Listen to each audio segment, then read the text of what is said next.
No puedo entenderlo y exijo que usted me lo explique. Después de la grave desconsideración hacia todos nosotros, se presenta usted con este aspecto, con esas ropas indignas de una mujer que va a convertirse en reina de España. Sospechaba muchas cosas. Me impacientaba a medida que pasaban los días. Lo que nunca imaginé fue esta descortesía, esta desvergüenza suya. Dispuse que viniera por mar desde Parma y sin embargo lo hizo por tierra. Una tormenta desaconsejó seguir sus planes. 4 meses y un sinfín de gastos innecesarios para llegar a Jadraque. No debe usted expresarse ante mí en estos términos. Le advierto que el rey, mi señor, tendrá cumplida cuenta de cuanto aquí ha sucedido. También el rey, mi señor, sabrá de la parada que vos, majestad, hicisteis en Bayona y de las fiestas y confianzas que allí gastasteis con la reina viuda Mariana de Neoburgo. Y ahora prepárese para partir hacia Guadalajara. Nos espera el rey. Cámbiese de ropa. Usted no viajará a Guadalajara. Saldrá de España. Yo lo ordeno. La voz de mujer joven es la de la nueva reina Isabel de Farnesio. La de la dama avanzada en años pertenece a Ana María de Temual, la princesa de los Ursinos, la enviada de Luis XIV, el Rey Sol, para inaugurar la dinastía Borbón en España. El escenario, Jadraque, antesala en 1714, en este momento de la historia, de la segunda boda de Felipe V.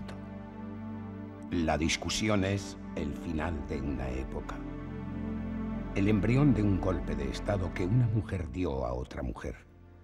Ambas fueron dueñas absolutas del poder, eje de la monarquía a la sombra de un rey doliente, sin carácter. Entre las dos suman más de 60 años de gobierno, más de medio siglo de la historia de España. A la princesa deben los Borbones la corona, a la reina, Felipe V, seguramente la vida.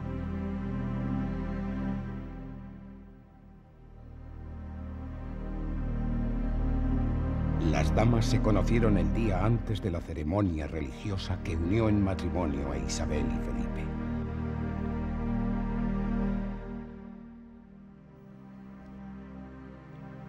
Nunca más volvieron a verse.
Sobre Isabel Farnesio, la esposa perversa del primer Borbón que reinó en España, se tejió una leyenda en la que la falsedad eclipsó, tapó la verdad, el rigor e incluso la justicia. Acercarse a este como a cualquier otro personaje pretérito condicionados por los tópicos resultaría un error. Más grave aún en este caso porque, al tratarse de una mujer, la inteligencia y buenas dotes políticas permanecen en el lado oscuro de su perfil, mientras la coquetería, vanidad, ambición o glotonería, atributos femeninos por excelencia, encabezan su biografía. Reinar en una España dominada por la guerra entre dinastías y gobernar además al lado de un hombre al que conoció enfermo y con el que vivió fases de una psicosis maníaco-depresiva, no debió ser nada fácil y menos simple, como algunos lo pintan.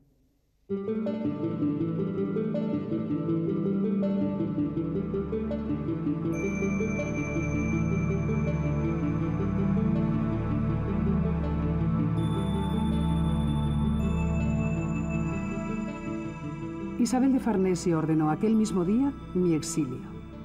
Ni tan siquiera me dio tiempo a deshacer el equipaje.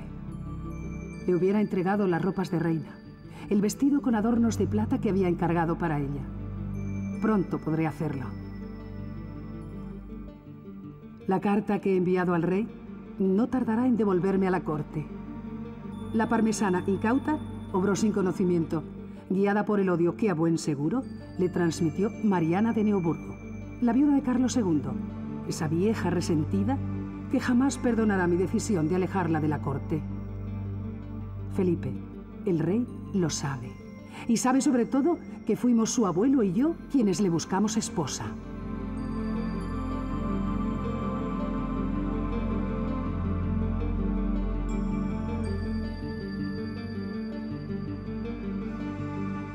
Felipe dio inmediatamente la orden que yo esperaba, pero también la contraorden. Continué viaje a Francia, con la amargura de un destierro tan seguro como inmerecido. Qué pocas horas necesitó la parmesana para hacerse con la voluntad del monarca.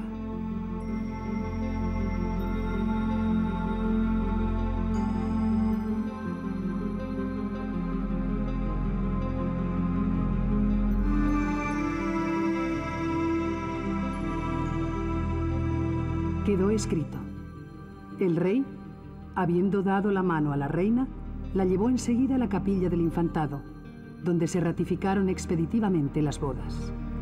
De allí a su habitación, donde en el acto se metieron en la cama antes de las 6 de la tarde para no levantarse más que para la misa del gallo.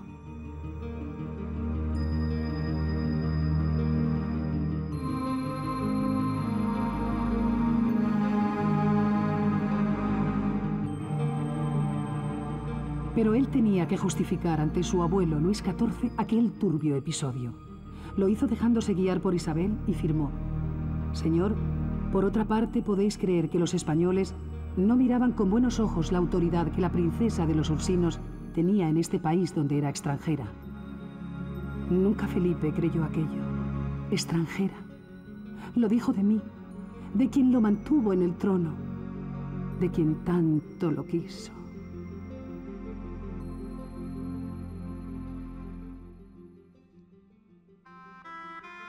La última voluntad de Carlos II, el hechizado, el monarca español que murió sin descendencia, abrió las puertas de este reino a la Casa Francesa de Borbón.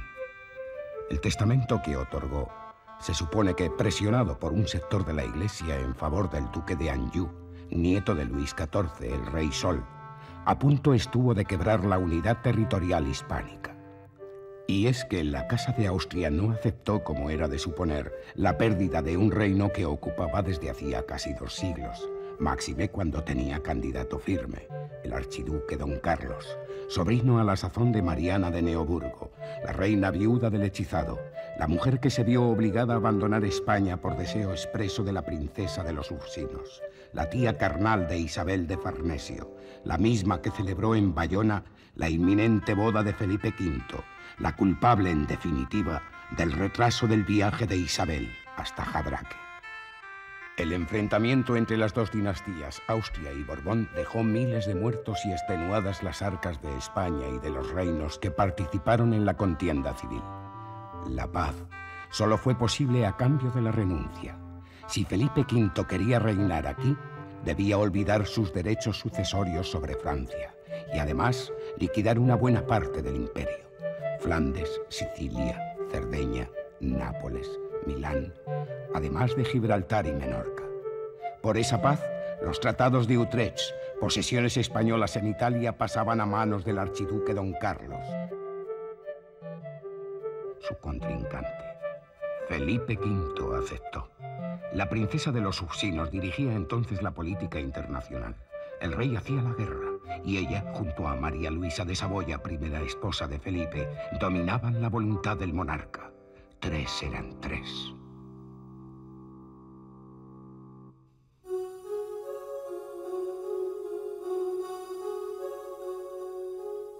Dejamos de mirar hacia afuera para poner nuestros ojos en España. Acabada la guerra de sucesión, podíamos consolidar una nueva monarquía en la que la fuerza única arrancaría del rey y no se repartiría entre una aristocracia dominante y una iglesia que, además de riqueza, manejaba desde el púlpito los hilos del poder. Recortar las capacidades de la Inquisición, reformar la administración, la hacienda o el comercio con las Indias fueron asuntos de Estado prioritarios.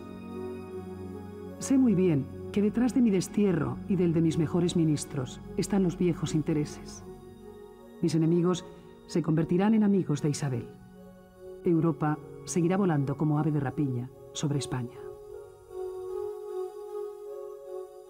Para tratar de explicar la desaparición fulminante de España de una mujer que había sido muy poderosa en los primeros tiempos de Felipe V, como era la princesa de los Ursinos, se ha recurrido hasta la alusión a un golpe de Estado.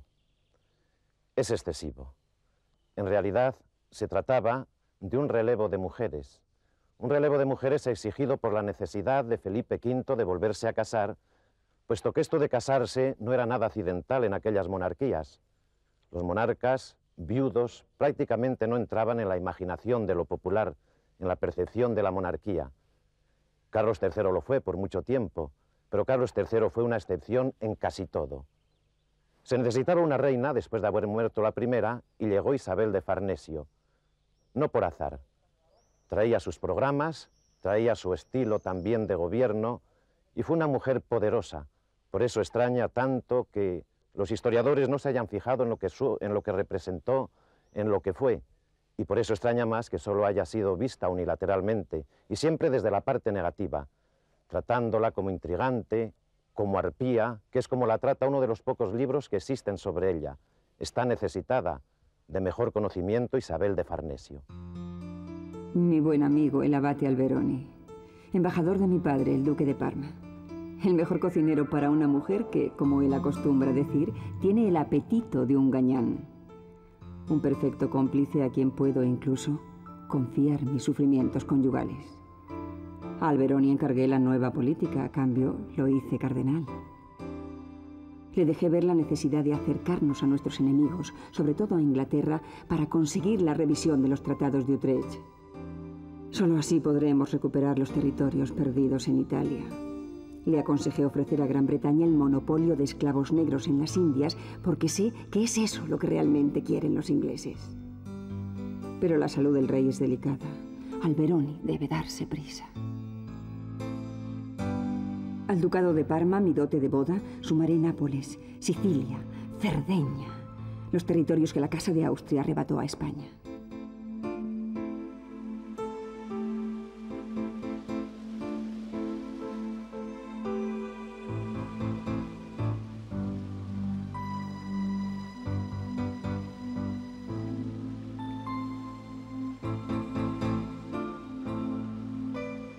Algún día, hijos míos, reinaréis en Italia. Yo os devolveré los reinos que otros perdieron. Los sumaréis a los que por herencia ya son allí míos.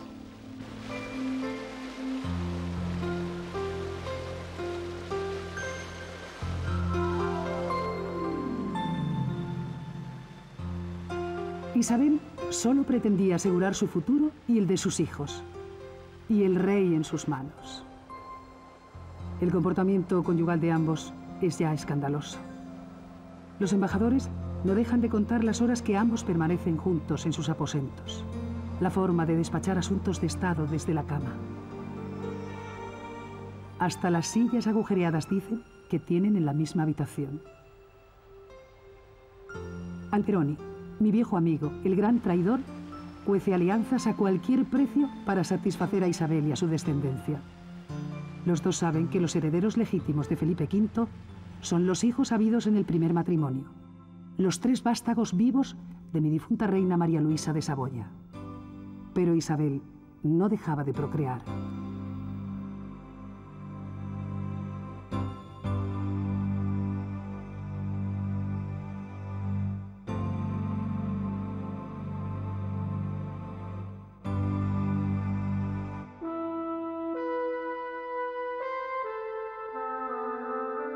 Mi amor, entrega y honestidad al rey han sido destacados por todos los observadores extranjeros en esta corte, acostumbrados a los escándalos de las suyas. Cuando conocí a mi esposo, ingería ya enormes cantidades de gallina hervida, tónicos y estimulantes que decía lo ayudaban a continuar llevando una activa vida conyugal. La princesa de los Ursinos fomentó en él una dependencia de bebedizos, mixturas y hierbas que lo hacían sentir seguro.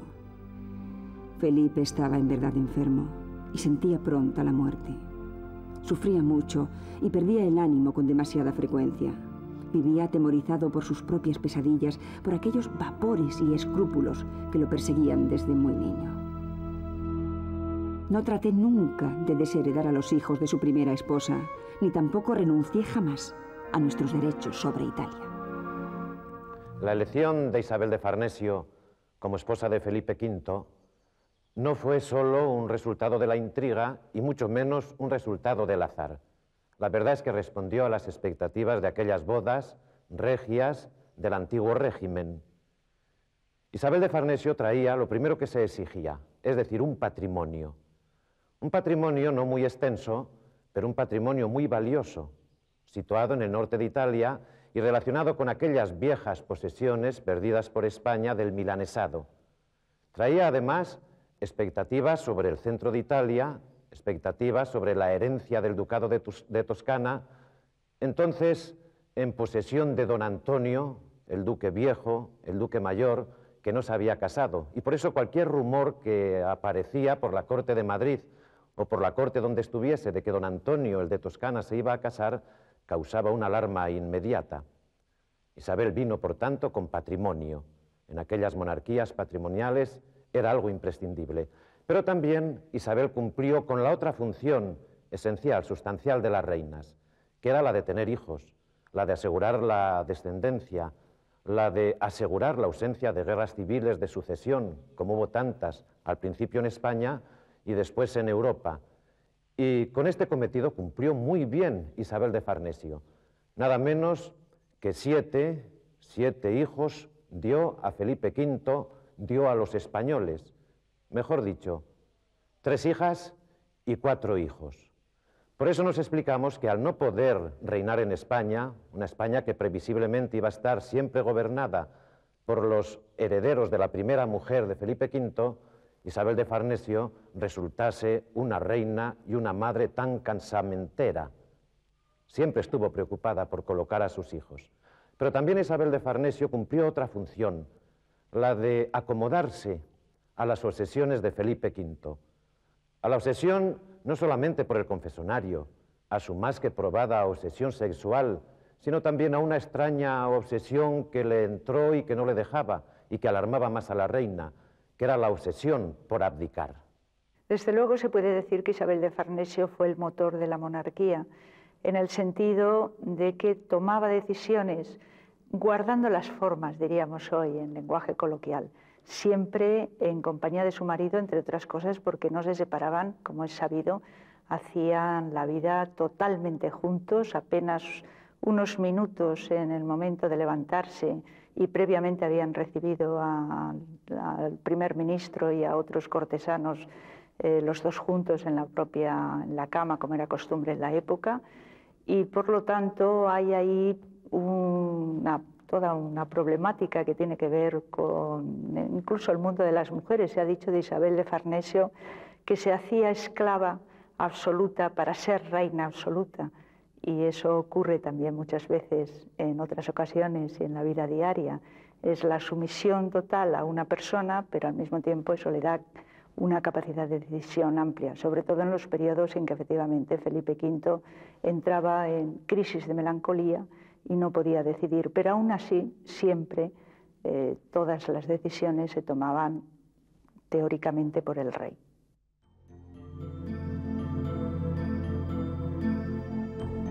Isabel de Farnesio, la monarquía española, negoció 3 bodas. La del príncipe de Asturias, Luis, hijo del primer matrimonio de Felipe V y por lo tanto heredero del trono, y las de Carlos y la pequeña María Ana Victoria, ambos vástagos de Isabel. De aquí precisamente arrancaría su fama de casamentera. La soberana meditó mucho antes de tomar decisiones y midió también las consecuencias. La corte mantuvo intrigada a Europa hasta el último momento. Los rumores que apuntaban hacia una política de alianzas matrimoniales con Austria, con las hijas del archiduque don Carlos, el enemigo de Felipe V, circularon por todas partes.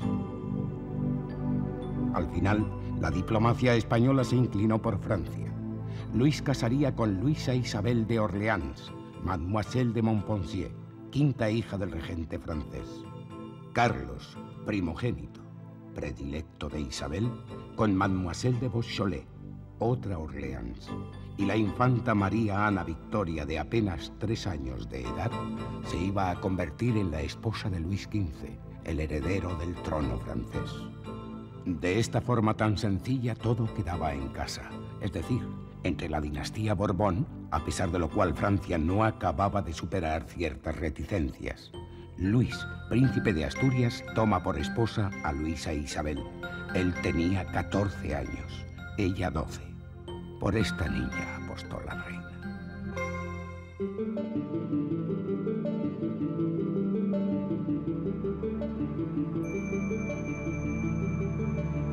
La diplomacia francesa, como era su costumbre, no dejó de controlar cada uno de nuestros pasos. El embajador se empeñó en acompañar a los novios hasta su lecho para dar constancia a su país de la consumación matrimonial. El rey sentía miedo por la edad de los novios. Cumplió con el trámite oficial y, en presencia de todos, ordenó echar la cortina. Luego sacó al príncipe de la cama y lo acompañó hasta sus aposentos. Eran demasiado jóvenes aún.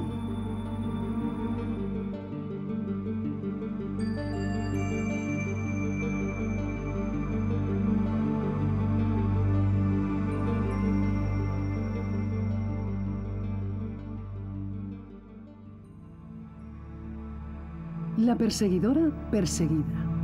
Isabel vio en aquella niña, la Montpensier, un ser maléfico, un demonio que iba a convertirse en reina. La princesa de Asturias fue bautizada por su suegra como la Sarnosa. En realidad, lo que sucedía es que la joven Orleans se rebeló desde el primer momento y ella no pudo soportarlo. Al igual que no toleraba los insultos de aquella niña, ni tampoco sus aires libertinos. Luisa Isabel se paseaba en camisón por los jardines de palacio. La soberana y toda la corte no dudaron en atribuir a la depravada educación francesa de Luisa Isabel de Orleans la aparición de una grave enfermedad acompañada de 2 tumoraciones detrás de una oreja. Pero era demasiado tarde. Esta vez, la reina no podía frenar su propio juego.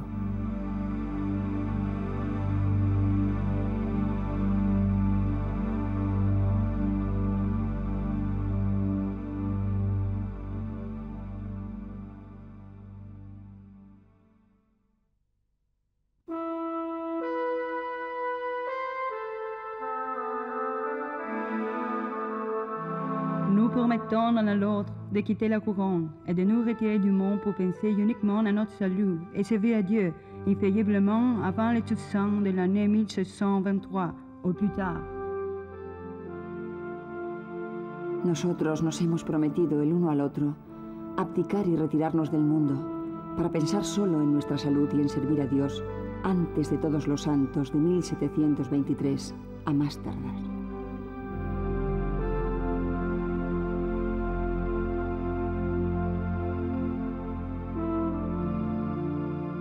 Así se lo había prometido a Felipe. Así lo hicimos. Luis, el hijo de María Luisa de Saboya, fue el nuevo rey. Y ella, reina.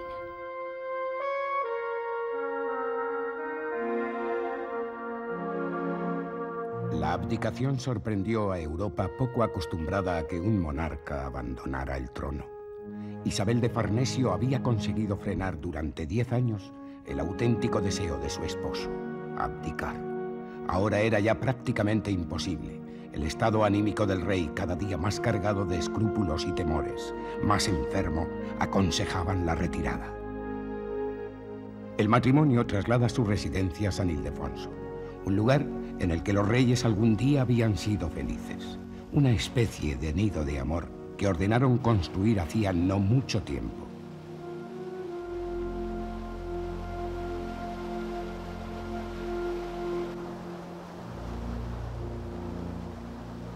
Luis I, el primer Borbón nacido en España, inició su reinado. La joven libertina compartía con él el solio.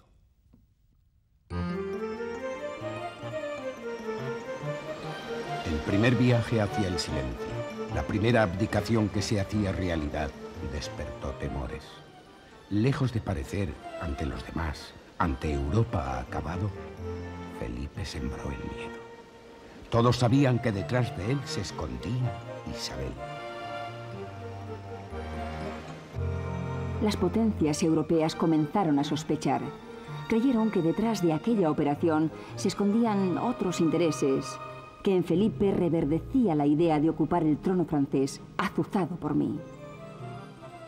Lo cierto es que la abdicación se produjo solo un mes después de la muerte del regente francés, el duque de Orleans, aunque yo me había comprometido a dar este paso 3 años antes. Todos los temores eran falsos, pero sirvieron a nuestros ministros para negociar mejor, para pisar más fuerte en Europa. Yo solo quería devolver Italia a mis hijos, a España.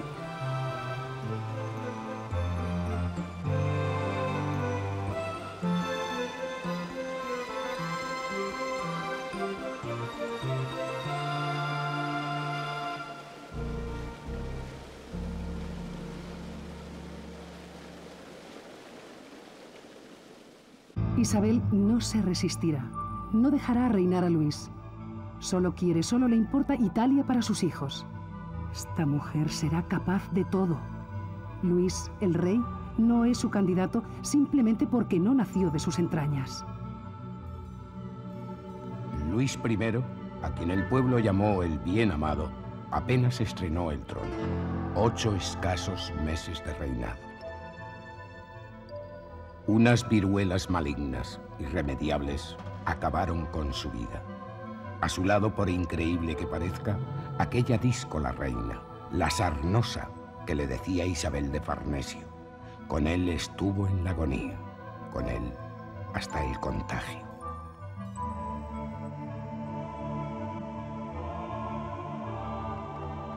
La rápida vuelta de Felipe e Isabel desconcertó a la corte. Nunca a partir de entonces la reina dejaría de ser sospechosa, homicida para muchos, para todos sus enemigos. Las pruebas de semejante acusación existen, parecen irrefutables, son claras y venenosas. Luis, el rey, fue ciertamente atacado de viruelas antes de morir, pero aliviado de aquella enfermedad, el médico parmesano Cervi, de acuerdo con la nodriza de la reina, Laura Pescarotti, con el marqués de Scotti, enviado de Parma, y con Domingo Guerra, confesor de Isabel Farnesio, propinó al joven monarca cierta bebida, de la cual resultó la calentura y la muerte a los 3 días. Los cirujanos que embalsamaron su cuerpo conocieron que el veneno administrado era tan violento que no pudieron coser el cadáver, y uno estuvo a punto de perder ambas manos por haber tocado las partes en que el veneno había obrado.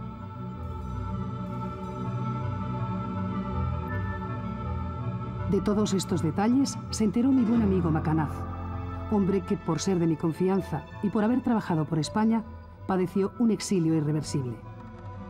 Macanaz luchó contra el poder de la Inquisición y después fue acusado de pertenecer a esa raza infecta, que para una buena parte del clero español eran los judíos.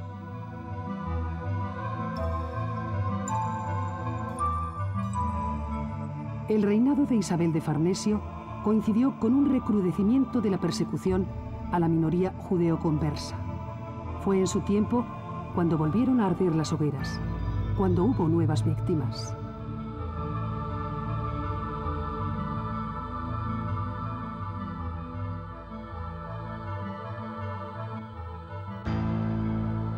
Isabel llegó a escuchar lo que de ella dijeron. Dama colérica con llanto intrínseco, reniega víbora de tus artículos. Todo un monarca lelo sin ser capaz de un yo soy que hicieran cayesen muertos.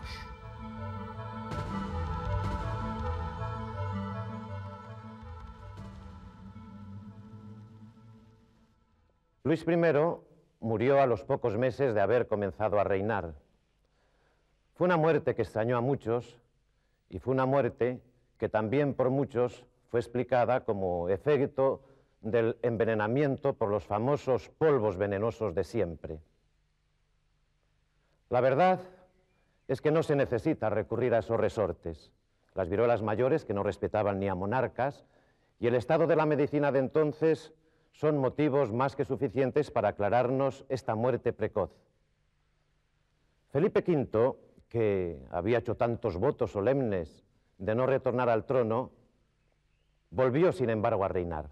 Es un segundo reinado denso, intenso, activo, más para otros que para el monarca quizá, y un reinado en el que la figura principal fue, junto a Isabel de Farnesio, el ministro Patiño, que supo conciliar aquellos anhelos viejos de siempre maternales de Isabel de Farnesio, juntamente con los intereses nacionales, y que diplomáticamente supo negociar con aquel que más ventajas ofrecía, aunque tuviera que acabar en la alianza natural, en aquella alianza familiar con los Borbones de Francia. Pero antes de este periodo, ciertamente, de estabilidad política de natural destino, hubo aventuras de la reina que provocaron risa en Europa. Además de extravagantes ministros que solo se preocupaban, como ya lo había hecho Alberoni, de darle satisfacción a Isabel, sucedió que a la soberana le devolvieron a la pequeña María Ana Victoria, como se dice en España, compuesta y sin novio. En Francia, como era lógico, estaban preocupados fundamentalmente por la sucesión. Luis XV, única esperanza de los Borbones franceses, no podía esperar a una niña que solo contaba 7 años de edad. Isabel montó en cólera. Llegó a decir en público que los Borbones eran una raza de diablos. El embajador, los cónsules, fueron inmediatamente expulsados. La novia de Carlos, Mademoiselle de Beaujolais, también.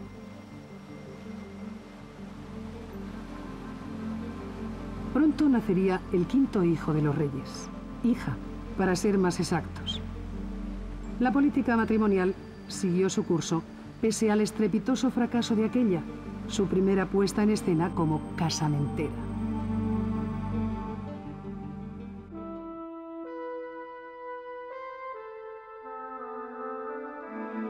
Hubo que acelerar la boda de Fernando, el príncipe de Asturias, hijo también de María Luisa de Saboya, porque la salud de Felipe parecía agotada.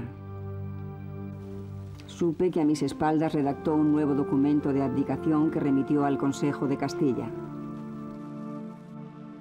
El rey me declaró después gobernadora del reino. Decidí sacarlo de Madrid. Traté de distraer sus pesares. Busqué en la música, en la paz y luz de Andalucía, los remedios para curar aquellos pesares que sin duda lo estaban matando.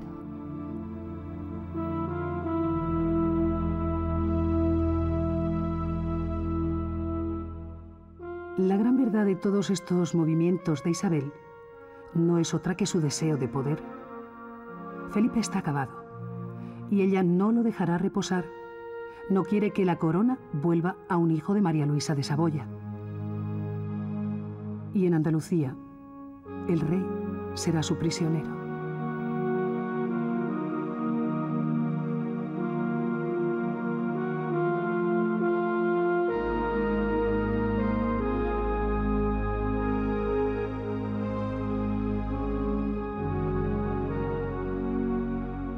Granada. La Alhambra fue la última oportunidad para curar los males de mi esposo. Ordené decorar sus paredes, amueblar nuestros aposentos. Quise que el hechizo de aquel lugar cautivara a un hombre que se creía muerto, que encontraba descanso cuando permanecía encerrado en un ataúd.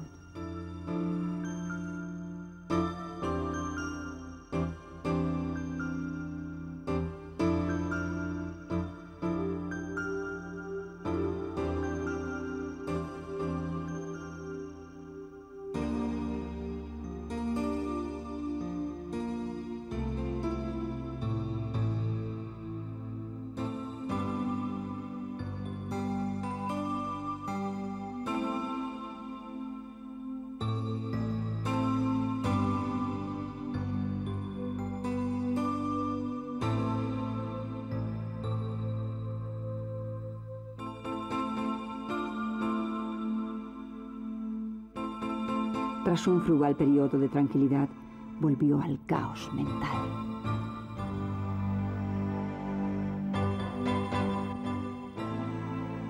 Durante el periodo andaluz, 5 años, fue Isabel de Farnesio quien tomó abiertamente las riendas del gobierno.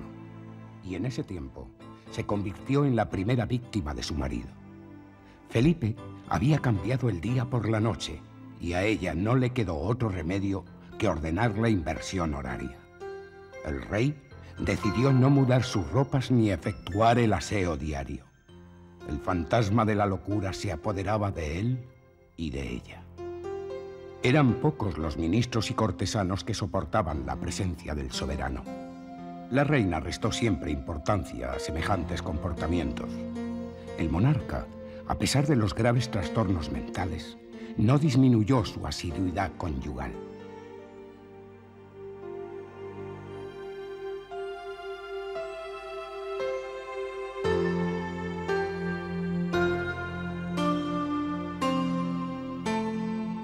La Alhambra conserva intactos, cerrados con llave, los recuerdos que en ella dejó Isabel de Farnesio. Solo la guerra podía devolverlos a Madrid. Así fue.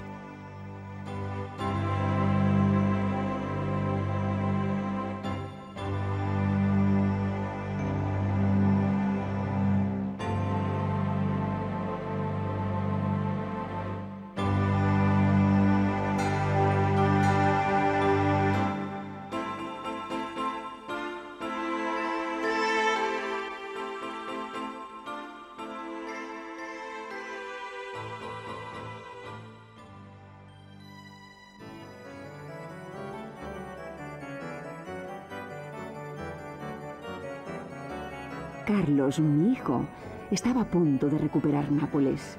Aquella tensa situación hizo recobrar la salud a mi esposo. Oh, Gennaro, il perenne miracolo della liquefazione del tuo sangue è segno sicuro ed oltremodo eloquente che vivi in mezzo a noi, conosci le nostre necessità e ci proteggi in una maniera affatto singolare. Oh, San Gennaro, quanto supplico tu ayuda. Los compromisos familiares y diplomáticos de Isabel y de Patiño tuvieron sus consecuencias.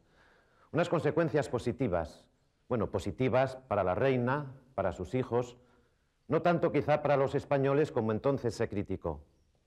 En principio, España se vio comprometida en guerra, no en una guerra civil, de la que España se vio libre a lo largo de todo el siglo XVIII, sino en una guerra europea, en una guerra colonial y, por tanto, en una guerra mundial, como eran todas aquellas guerras ya en el siglo XVIII. En este caso fue la Guerra de Sucesión Polaca.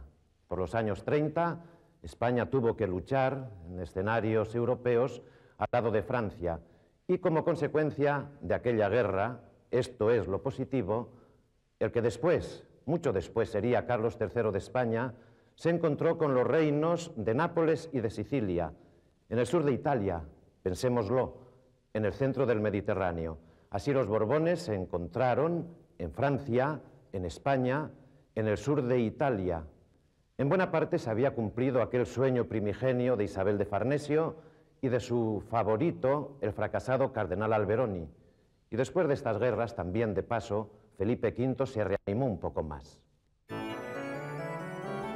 Gracias, San Gennaro, te debo el milagro. Carlos, en 1734, era mayo, recuperó la soberanía perdida, proclamó rey a su padre y comenzó a gobernar. Felipe muy pronto le cedió todos los derechos, Nápoles y luego Sicilia. Italia recibió a Carlos con los brazos abiertos, querían nuestro regreso y además, esta vez, tenían rey propio.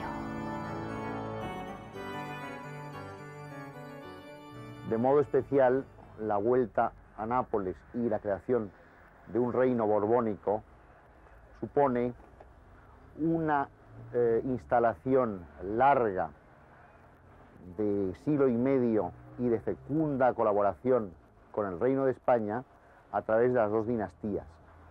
Se revaloriza, y por eso en otros sitios de Italia no ha existido, el periodo virreinal y la huella española, hasta el punto de que los reinos de Nápoles y Sicilia están profundamente marcados por nuestra presencia en todos los aspectos que van a afectar al arte, a la cultura e incluso al profundo carácter de las poblaciones.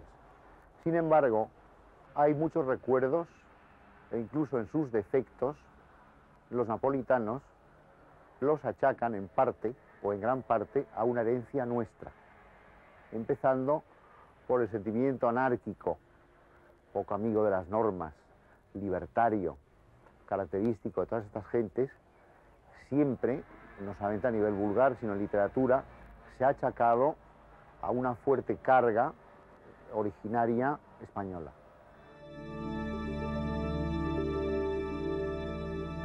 De nada sirvieron tratados, alianzas. Solo las armas pusieron fin a la presencia austríaca en estos territorios que nunca debieron pertenecerles. Ya lo consiguió. La corona para el primero de sus hijos, Carlet, como ella le dice. El joven no hará nada sin consultar a su madre y tratará como todos de complacerla.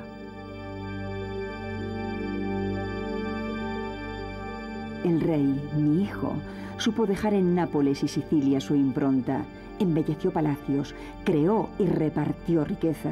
Al igual que su padre en España, se preocupó de la cultura, devolvió a aquel pueblo señas de identidad, Pompeya y Herculano.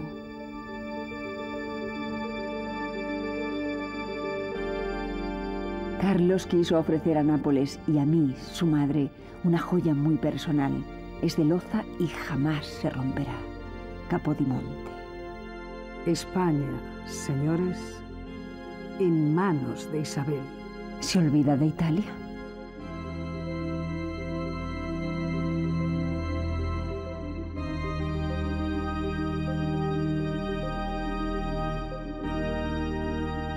Nunca se podrá dudar del impulso que Felipe dio a España. Las artes le deben sus academias, la lengua también, la medicina. Y los reyes, el espectacular Palacio Real de Madrid.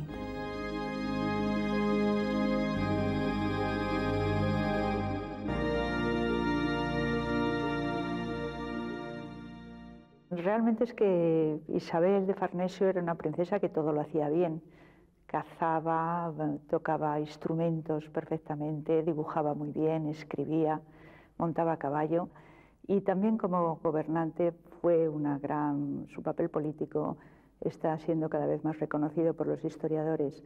Impulsó desde luego, siempre a través de su marido, naturalmente el rey Felipe V, todas las reformas de la época y hay que recordar que no solamente tuvo ministros o tuvo validos al principio como Alberoni o el aventurero barón Ripperdas, sino que están los grandes nombres de Grimaldi, Patiño, Campillo, el propio marqués de la Ensenada, que hacen reformas en todos los campos de la administración, en todo el territorio, en el ejército.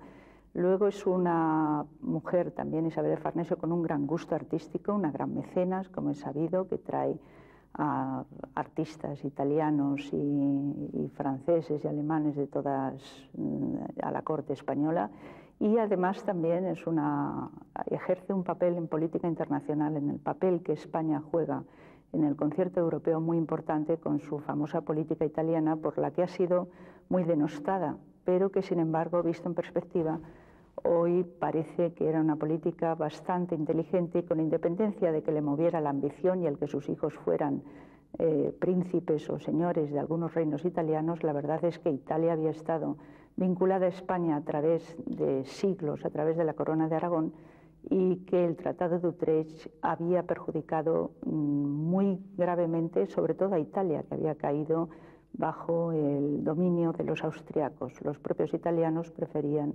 estar con los españoles. Hubo guerras, muchas guerras, y al margen de la esterilidad de todas ellas, las hubo imprescindibles, no solo necesarias. Como las guerras coloniales, en las que España tuvo que luchar contra Inglaterra e Inglaterra contra España, o como aquella guerra de sucesión, otra guerra de sucesión del siglo XVIII de Austria, al final de la cual el segundo de los hijos de Isabel de Farnesio se encontró colocado en el ducado de Parma. Tiene interés esta situación y este dominio nuevo geográfico, puesto que así se completaba el cerco de dominios territoriales de los Borbones en Europa. Y hubo también reconstrucción interior. A pesar de ello, Isabel de Farnesio fue muy impopular. quizá la reina más impopular de toda España. Lo podemos ver por lo que puede equivaler a la opinión pública de entonces, aquellas sátiras clandestinas que circulaban, movidas por la oposición, alentadas desde el cuarto del príncipe de Asturias, muchas de ellas, y que encontró como víctima egregia, al margen de todos los gobernantes, a Isabel de Farnesio. Sátiras que saludaron el retiro, el destierro, puesto que en realidad se trató de un destierro de Isabel de Farnesio cuando murió Felipe V a sus feudos de San Ildefonso. Gracias a Dios que a Isabel, en la farsa del mandar, no le volverá a dar el más ínfimo papel. Se deshizo aquel Babel de soberbia en un momento, y arrumbada cual jumento sarnoso en el muladar, solo podrá gobernar sus naguas y su aposento.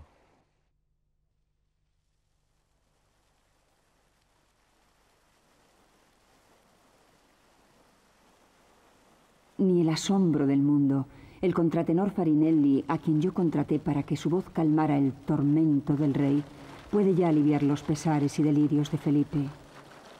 Qué lejos los paseos y festejos de Aranjuez, nuestra falúa, aquella canción que el eunuco cantaba con el corazón para él. L'altra turba incostante, manca de falsi amici, allor che manca il favor del monarca.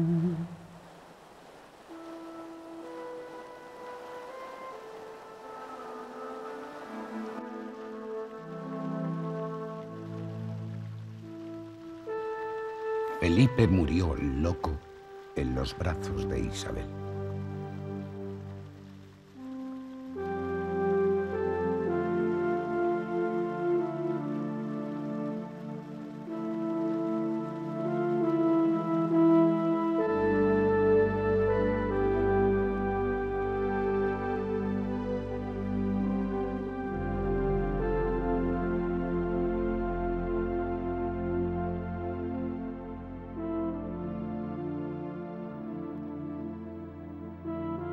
Isabel de Farnesio ordenó que se vistiera el cuerpo de su difunto esposo con un traje de tisú de plata que ella le había preparado para celebrar el nacimiento que se acercaba de su nieto, el hijo de María Teresa, la delfina de Francia.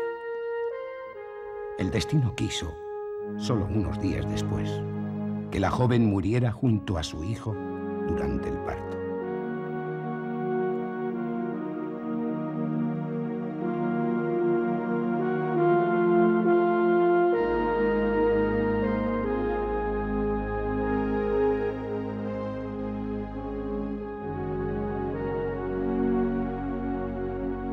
Fernando VI, único descendiente vivo de Luisa Isabel de Saboya, la primera esposa de Felipe V, es proclamado rey.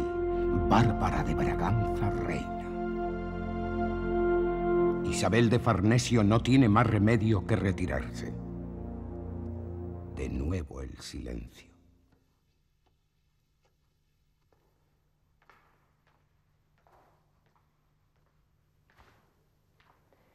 Y después de la muerte del monarca, poco o nada podía hacer ella. Sin embargo, el destierro aguardaba a Isabel de Farnesio. El nuevo rey y su esposa, Bárbara de Braganza, se encargaron de retirarla de la corte. En la granja de San Ildefonso pasó 13 años. El partido de la oposición, los españoles castizos, ávidos del poder que Isabel les había negado, celebraron el exilio que decretó Fernando VI. El mismo monarca que con el paso del tiempo le devolvió a ella la corona. Cosas del destino. En 1759, Isabel de Farnesio volvió a ser reina, reina gobernadora, mientras Carlos III, su hijo predilecto, abandona Nápoles para hacerse rey, para hacer realidad el sueño de su madre. En aquellos difíciles momentos, Isabel de Farnesio fue la única que supo poner sosiego, la calma que más convenía. Ella, la mujer que había sido más aborrecida por todos, comenzaba a hacerse popular. Cuando murió, julio de 1766, por toda España se predicaron sermones entusiastas. Isabel pasó a la historia.